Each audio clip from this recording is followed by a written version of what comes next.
Hi everyone, today we will talk about the play called Hamlet written by Shakespeare. Let's start. William Shakespeare was born in 1564 in Stratford, England.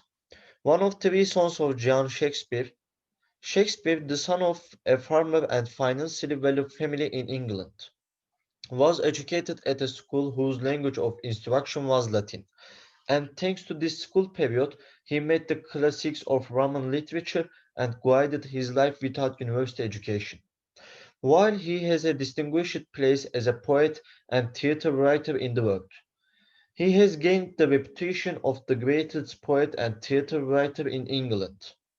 The poet who attained today's fame thanks to his works couldn't achieve this fame during the period he produced his works. Shakespeare, who immigrated to London after his marriage, gained a considerable reputation at that time by working as an actor and playwright. Hamlet is the world-renowned tragedy of the famous English poet William Shakespeare, considered to be the author's finest work. The main idea in the work is revenge. Shakespeare used the same main idea in almost all of the works he wrote in the period between the years. The most prominent theme in his play Hamlet is the feeling of revenge and grudge. Passion, betrayal, and love are other important themes in the game. The fact that Hamlet and King Cleidus killed his brother for the sake of their ambitions and tried to have his nephew Hamlet killed also highlights the feelings of passion. The love between Hamlet and Ophelia is a little pale compared to other feelings. Hamlet's close friend Horatio is in actions and emotions that evoke concepts such as sacrifice, friendship, loyalty, trust, courage. I will talk about the primary characters of the Hamlet. Hamlet, protagonist of the Danish tragedy and prince, son of Queen Gertrude and grandson of the late King Hamlet, and his uncle the current King Cleidus. Hamlet is a melancholic, indecisive, cynical character and was so impressed by the machinations of his uncle and mother that he took power. An enigmatic and ambitious character torn from fears, ambivalence, internal conflicts between life and death. Clydo. He is now the king of Denmark. Hamlet's uncle and antagonist, an ambitious politician gone for power. He shows signs of humanity, such as his love for Gertrude, who seems sincere at times, ambitious and ruthless and above all manipulative. He eventually come up with the plan to kill Hamlet. A cup poisoned with a poisoned sword during a duel.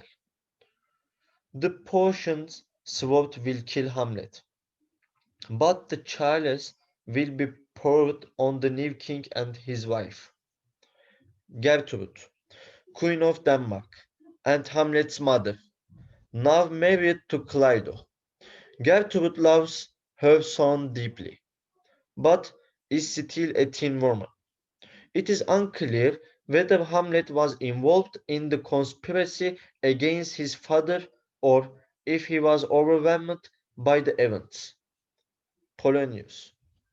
The tragedy's villain is the chief advisor to Claudius and the father of Laertes and Ophelia.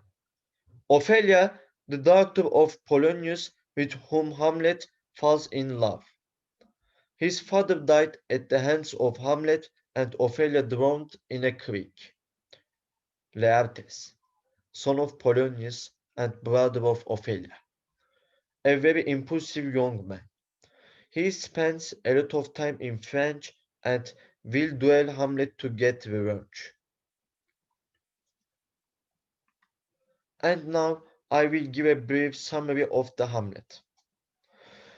Hamlet found out that his father had been killed by his uncle by pouring poisons liquid into his ear and decided to take revenge on his father from his uncle, who was king, replacing his father.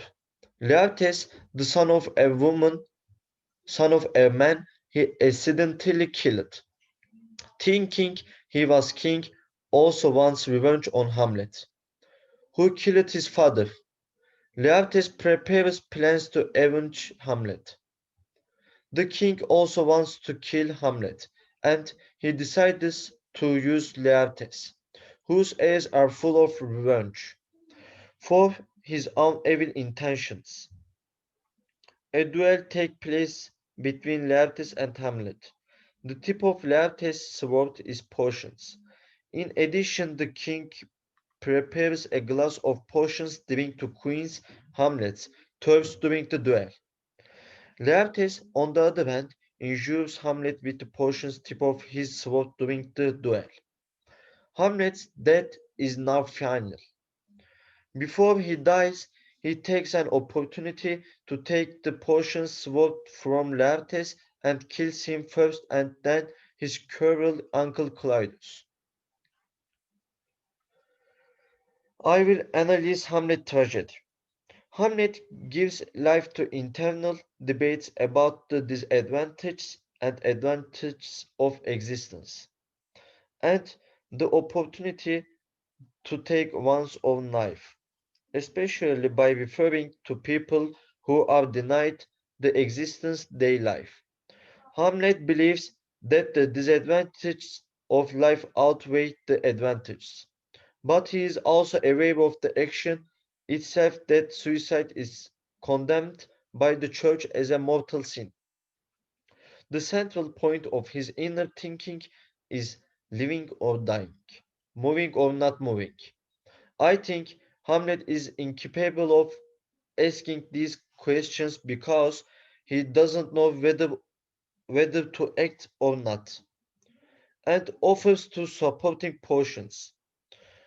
On the one hand, an attitude that shows that he has endured all the bad luck that happens to him, and on the other, the choice seen as the salvation of a suicide that will end almost all his salvation, to be or not to be, is therefore Hamlet's suspicion of his meditation on life and death, presented by Hamlet as a war with the knife between life and non-existence and torturous.